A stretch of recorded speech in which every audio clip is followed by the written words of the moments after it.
dan daun bawang sesuai selera, kemudian kita potong tahu menjadi 2 bagian.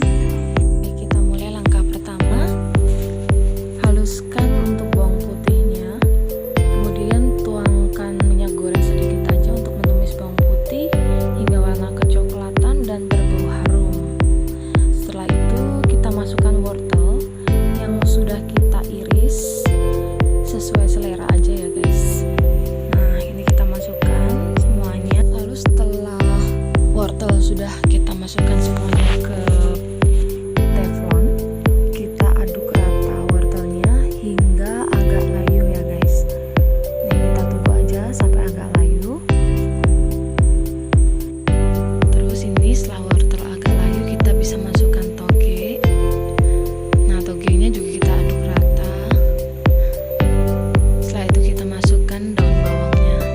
Nah, udah masuk semua ya guys. Nih, sayur-sayurannya udah masuk. Tinggal kita aduk rata semuanya.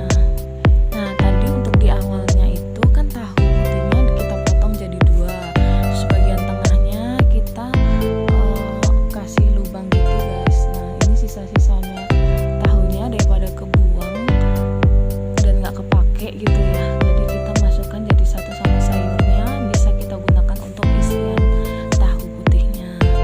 Nah, ini sekarang kita masukkan garam dan juga kaldu bubuknya guys. Masukin semuanya. Kalau dirasa memang kurang, nanti bisa ditambahkan sesuai selera teman-teman ya. Aduk rata semuanya. Nah, setelah itu kita masukkan lada bubuk. Ini lada bubuknya sesuai selera. Kalau memang nggak suka pakai lada bubuk, nggak usah pakai lada bubuk juga bisa, optional aja ya. Nah, ini udah siap untuk dimasukkan ke dalam tahu putih. Nah, ini tahu putih yang sudah kita iris jadi 2, sudah kita lubang di bagian tengahnya. Kita masukkan sayuran yang sudah kita buat tadi untuk isian tahu putih.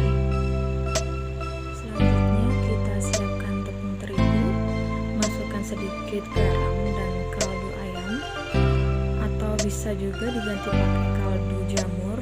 Nanti terserah kalian aja sesuai selera. Lalu ditambahkan air. Nih, diaduk-aduk rata. Kalau dirasa memang masih kurang airnya, bisa ditambahkan lagi airnya. Lalu diaduk hingga tercampur merata. Cuman di sini nggak sempat kerekam untuk tepung terigu yang sudah tercampur merata sama air dan nggak ngumpul gini. Nah, setelah tercampur merata, kita bisa masukkan tahu isi yang sudah kita buat di awal tadi. Sekarang saatnya kita goreng tahu isinya. Langkah sebelum ini kita bisa masukkan minyak goreng agak banyak aja supaya tahu isinya bisa kerendam sama minyak gorengnya. Tapi tunggu minyak goreng agak panas, baru kita masukkan tahu isinya. Nah, kita masukkan satu persatu tahu isinya. Setelah masuk semuanya, nanti bisa kita bolak-balik tahu isinya supaya tidak gosong. Kita tunggu tahu isi hingga warna agak kecoklatan. Setelah itu bisa kita angkat, tiriskan, dan tahu isi siap kita hidangkan. Ini dia tahu isi hasil kreasi by Pawon Dalam Jawi yang teman-teman semuanya bisa coba di rumah karena pembuatannya sangat mudah dan bahan-bahannya sangat simple. Kalian bisa temukan semua bahan-bahannya di swalayan, pasar terdekat, atau dimanapun juga. Selamat mencoba.